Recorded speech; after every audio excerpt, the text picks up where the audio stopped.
Hey guys, welcome to my channel. Thank you guys for joining me. Okay, so I wanted to do a reading for Jamie Watts. You know, I haven't really focused too much on her at all at any point of time in my interest in this case. Never done a reading specifically for her. And I thought, you know, all's fair. And she seems to be a mysterious element as well. So we're gonna get right into this, guys. So,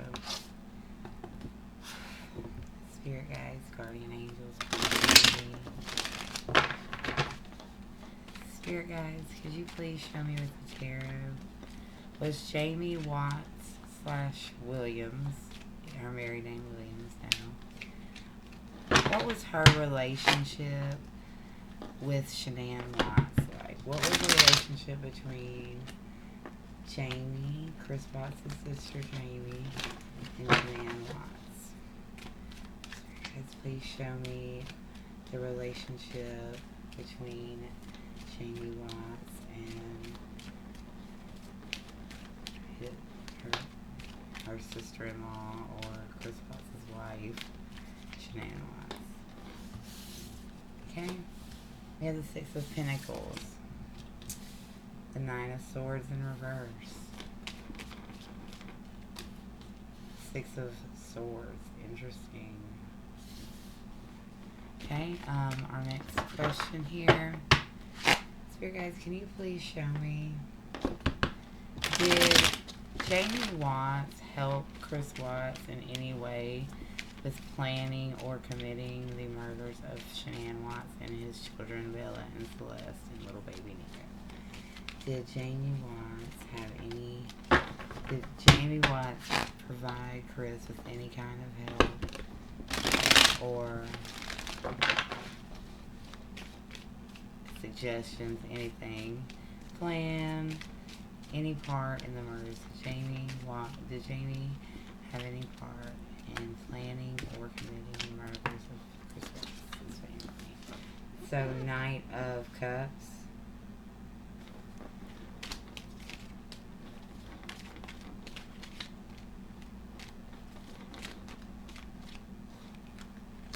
The Devil in reverse.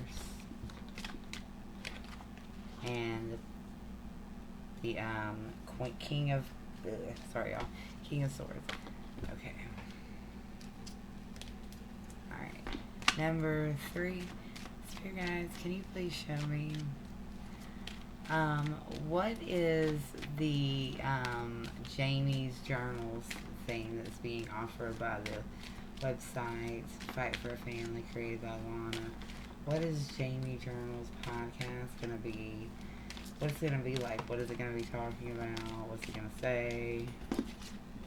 Queen of Pentacles in reverse.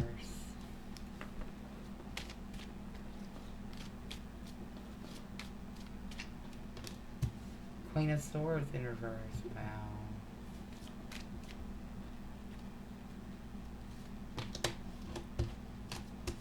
The Wheel of Fortune.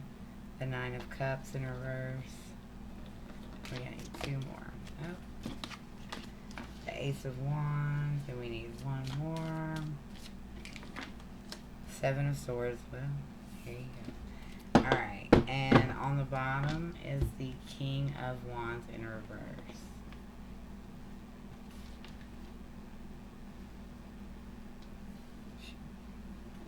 I messed up my damn cards. Okay. There we go.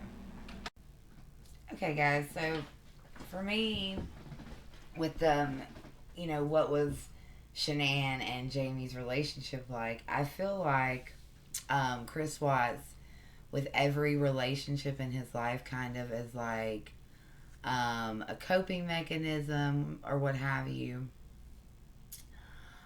he would use like the triangulation or gaslighting method, the subtle manipulation type thing. He used his intelligence to manipulate people, to get reactions out of, you know, with his mother, he played on people's emotions, and it was a method that was learned by his sister and his dad, and it was probably something that was done to, I feel personally, like his mom. I feel like she kind of got a lot of that manipulation because that's how her marriage was, and that's how the kids started treating her as well.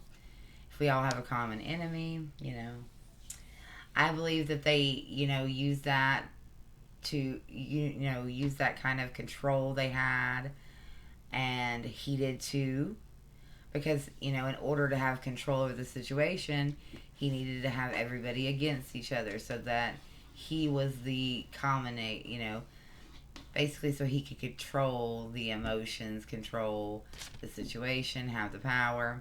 And it was like a push-pull, and Jamie was the exact same way.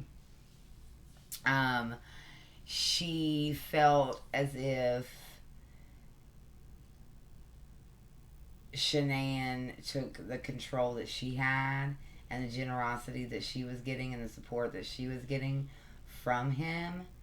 Like, it's like she took it from her.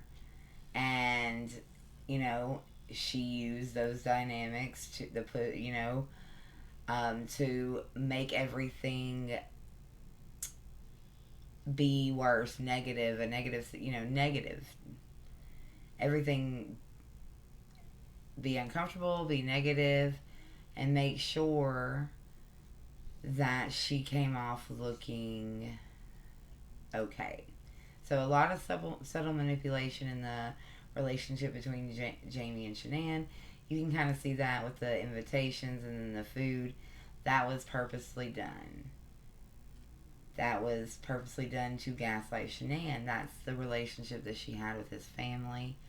And the thing was, because Shanann was seeing that from his family and, saw that manipulation, saw through it, she didn't realize that her husband was the same. He was just as much in on that manipulation, that gaslighting, that, negative environment, that he was the same. He was the same. And she didn't see it. He played on her emotions. He played on everybody's emotions. He always needed to be saved. He was like a wounded puppy. That's the wounded puppy syndrome, I think, or something like that. There's a name for it. I just made up my own name. I don't know what the real name would be, but whatever a male damsel in distress would be, he is a perpetual man in distress. There's this picture that's painted of Chris that is of a very docile man, gentle, kind.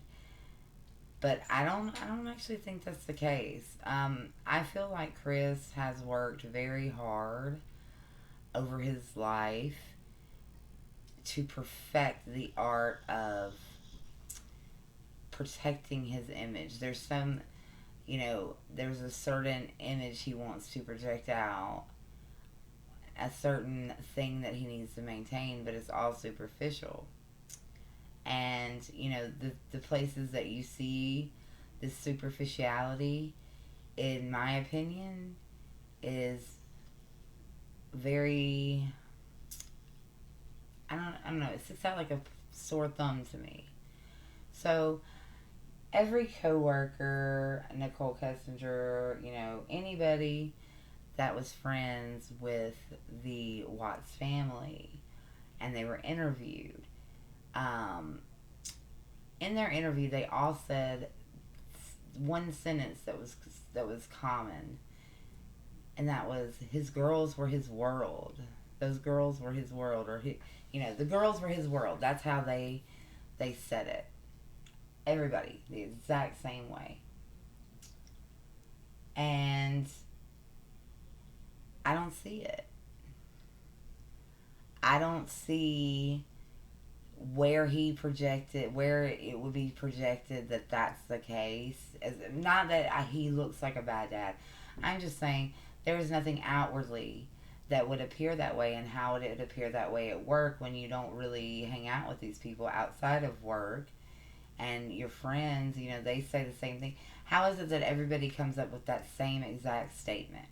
I just don't buy it. And there's a reason for that.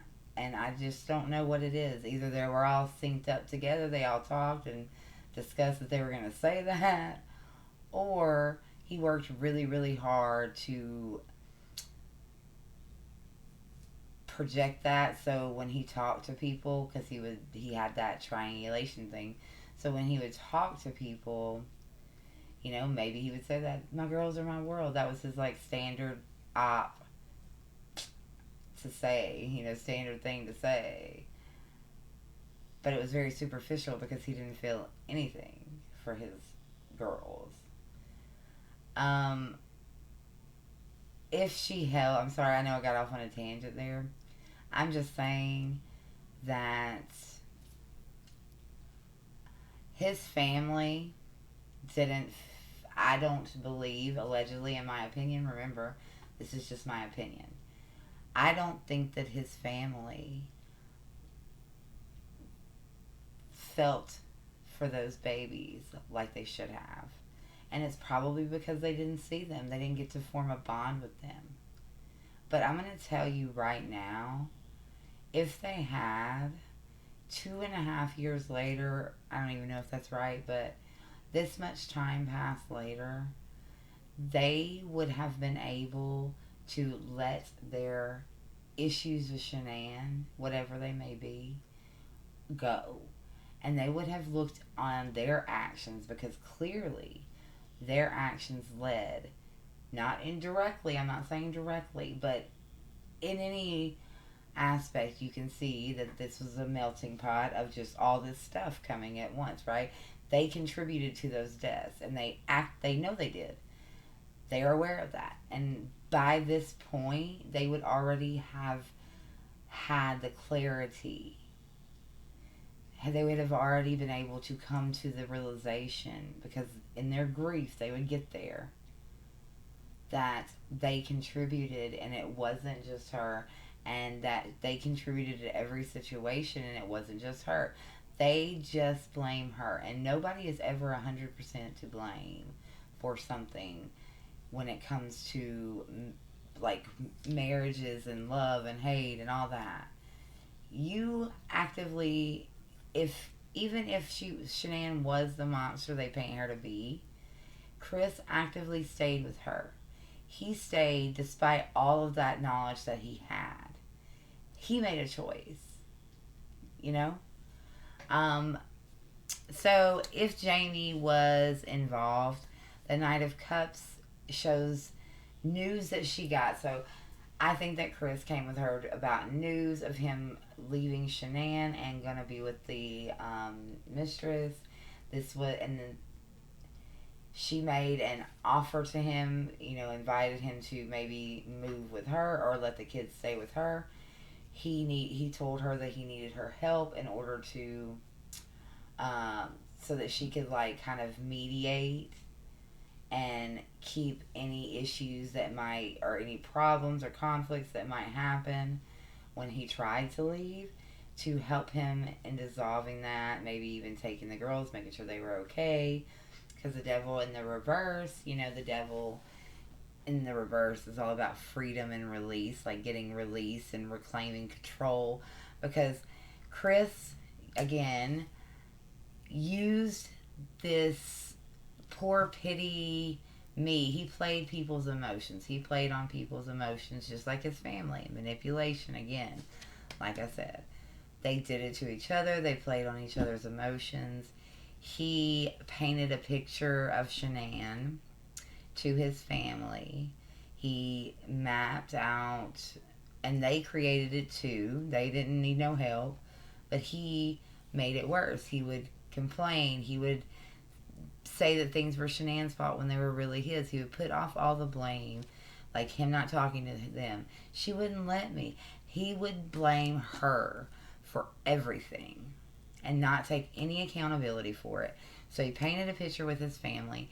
They think she's really the devil, you know. This is all, you know, We hate her. But again, with the King of Swords, we see that this was in the manipulation, strategic, and it was then as well. She came to help him. Again, everybody's innocent until proven guilty in a court of law, but for me and these cards that are in front of me, I think that she went to help him to, help him get his freedom because he was going to leave her and he was scared and he was blah, blah, blah. But he had different plans. He did. I don't think she knew everything. She did not know that the kids were going to die. Maybe she didn't even know that Shanann was going to die. I'm not sure. But I do feel that she was there, like as in town, but maybe like a just in case kind of thing. And yeah, that was strategic to, I don't know if she helped, if she was going to be, if she was going to be helping him like move or whatever in her mind, but he did it for a different reason. It was a very strategic and planned and strategized reason for that.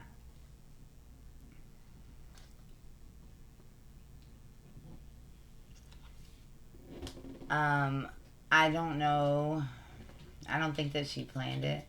It's possible that things got superheated between them due to his lies and his strategic planning. Maybe he didn't know what he was setting into force. All I know, and I don't even know if, I don't want to say that I can see here that she was actively participated in anything, but I do see that that she was given an offer. It was good news for her. She was happy. He was going to be released from his burdens and from what he has been oppressing and trapping him. And they made a plan together and strategized what they needed to do. But she wasn't aware of the full scope of the plan. I don't think that she knew the kids were going to die. At the very least, she knew Shanann was going to, but I don't think she knew about the girls. I think that was something that he withheld from her. Okay, so about Jamie's journals here. The Queen of Pentacles, this is very materialistic, greedy, selfish energy. I believe that this is her bashing Shanann. Shanann is a Capricorn. Which is an earth sign. So this would be her card. I feel like she's going to be, with the Queen of Swords in the reverse here, I feel like she is going to lie and manipulate the facts. She wants to paint Shanann as a greedy, selfish, cheater, liar, whore, who basically she wants to make it so that she can adjust the perception of her and her family. I feel that there's a specific picture they want to paint. They also want to make money from it, and they want to be able to be as malicious as they want.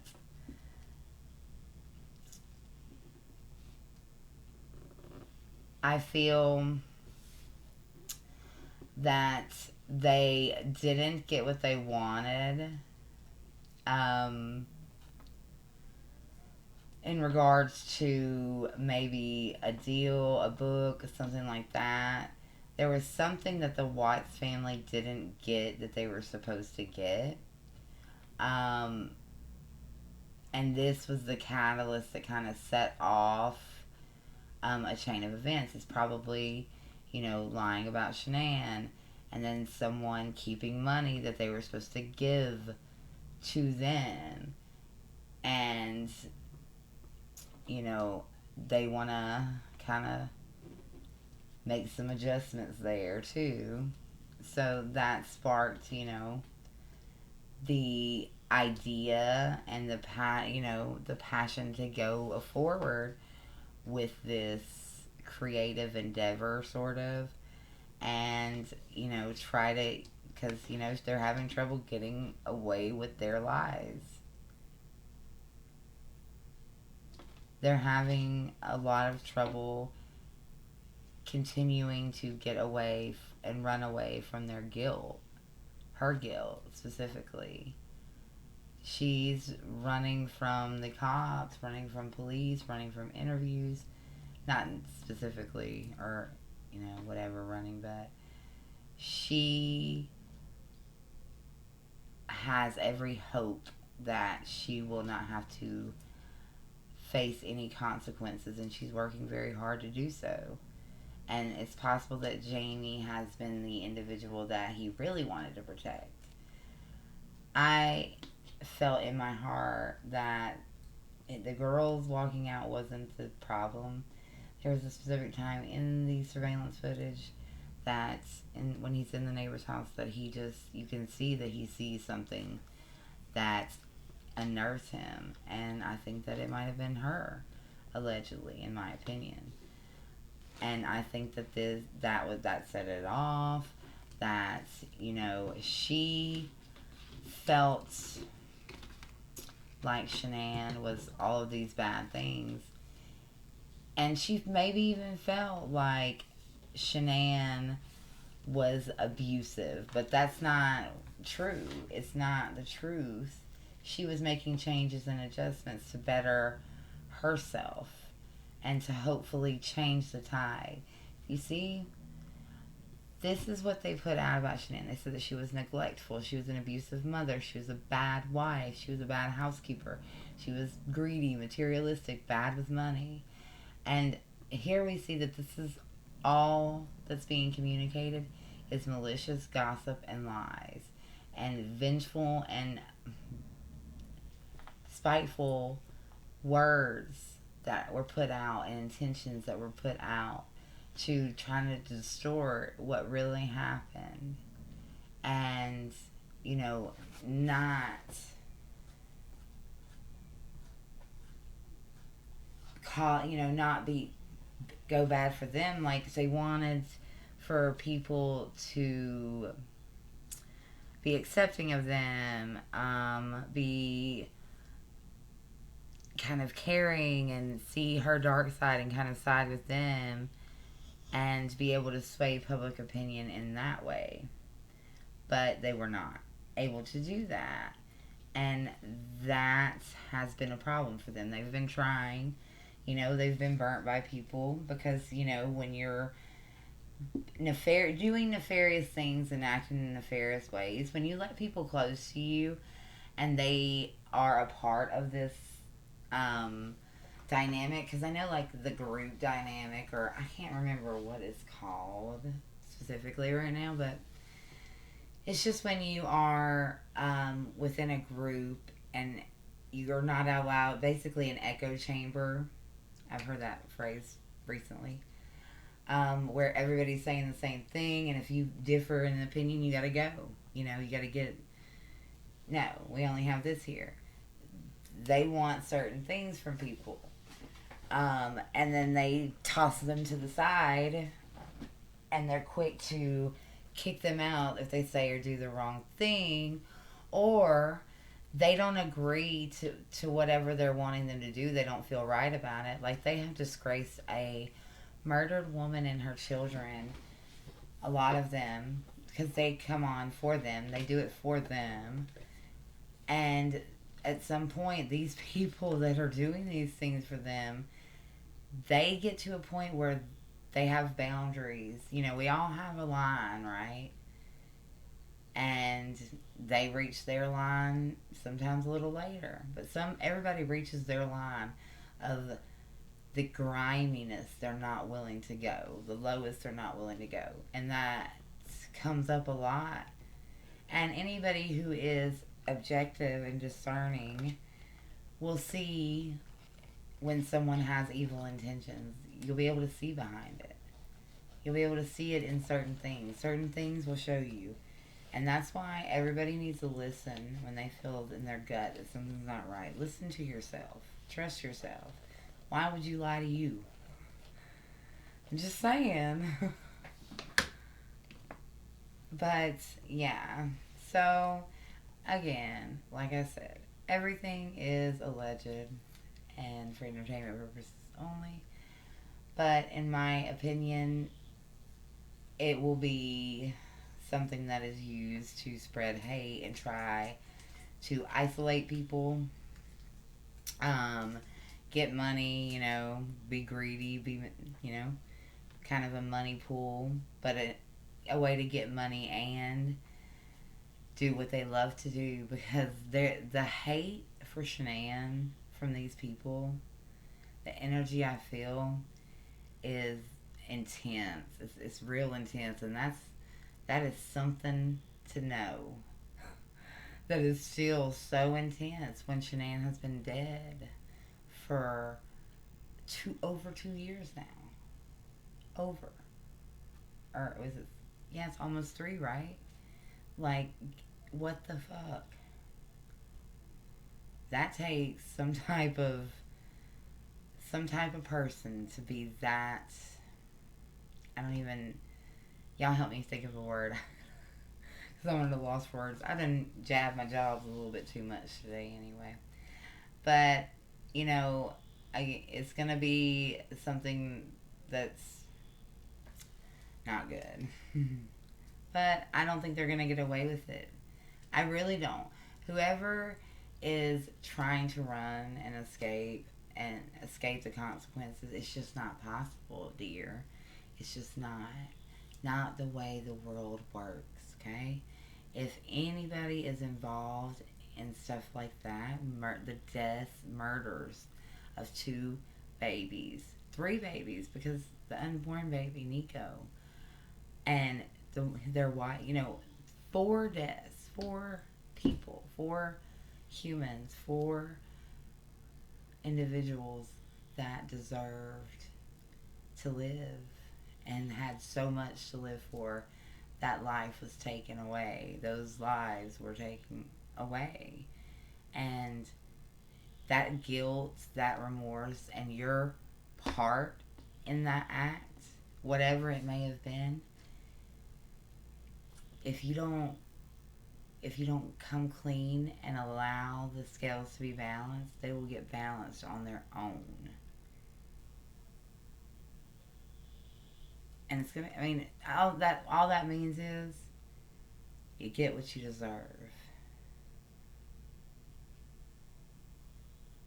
Eventually. Karma always comes back around. Always. Always. And, it's not gonna skip you. It's just not. This isn't the Final Destination movie. It doesn't skip you. You gotta pay. You gotta pay the token. It's just the way it is. That's the way it works here. It gets balanced, as above, so below. Right? Love y'all. Bye.